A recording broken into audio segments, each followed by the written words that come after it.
It's Thursday, the 4th of January 2001. You have been exploring this brand new game called RuneScape, and it's already clear to you that what you love doing the most in RuneScape is trying to kill other people. In fact, you decide that Death2you will become known as the most feared player killer out there. Strangely, however, you notice that the game didn't let you attack all players.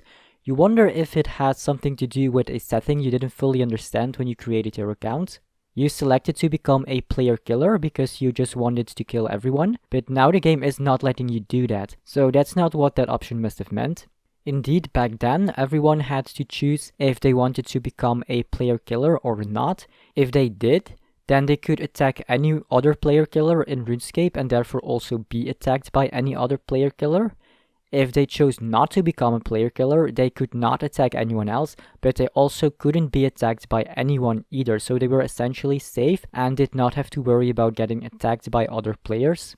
You remember seeing this player killer setting mentioned somewhere in the game as well? Ah, there it is, in the settings tab.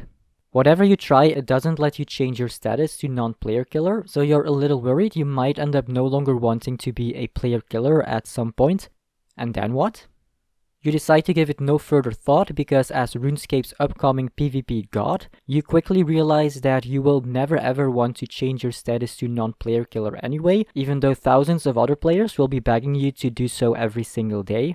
Next, you try to find the most dangerous place in RuneScape, but as you travel further ahead, that place appears to be right where you are as someone with the name Messiah suddenly attacks you. Completely unprepared, you attempt to flee, but the game doesn't let you.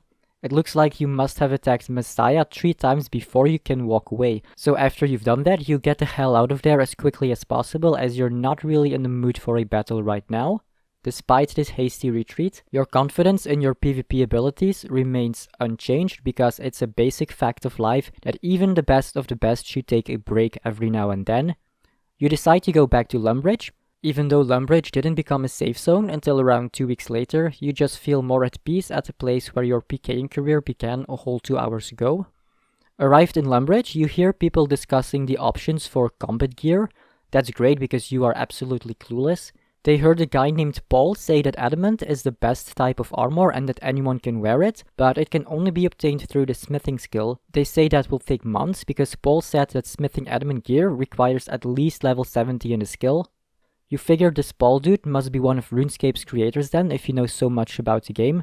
Keep in mind there were no in-game manuals yet, so it was impossible for any player to know everything about the game yet at that point.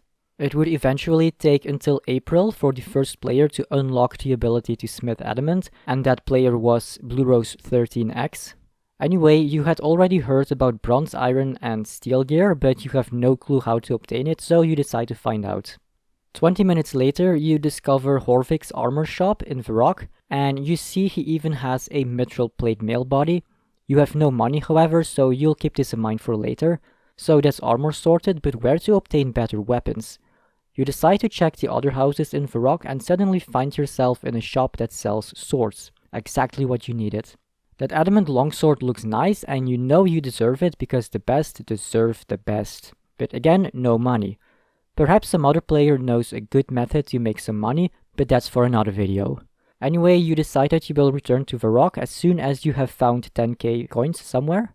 Back then, combat equipment had no level requirements, so even someone on day 1 could wear all of the best available gear already, if they had the money for it at least, and Death2you does not. Now that you're in Varrock anyway, which is the furthest away from Lumbridge you've gone, you decide you might as well try to go even further north. You seem to reach the edge of the world.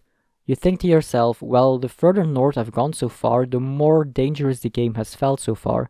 As you stare into the distance, you can only imagine the potential for a lot more danger that the game creators might add here in the future. You are overcome with a vision of endless glory and riches. With that to think about, the narrator decides to take a break.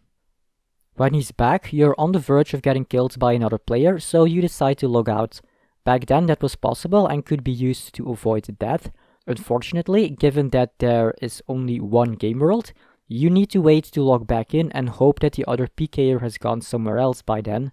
Your grand plan to soon crown yourself as the ultimate king of PvP seems to take a dent as you wait 5 minutes to log back in, but uh-oh, you're out of luck.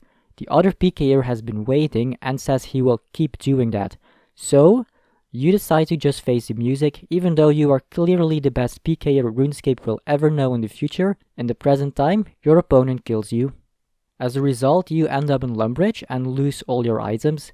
That's true, all items were lost upon that. The mechanism that allows you to keep your 3 most valuable items wasn't in the game yet, and the protect item prayer wasn't around yet either to help, because, well, not a single prayer existed yet back then. Anyway, back in Lumbridge, with no items, no money, and no spacebar and some other keys anymore after you angrily smashed your keyboard, you log out, perhaps forever. Is this where Death2you's dreams and ambitions as a future PK legend perish, or will he be back?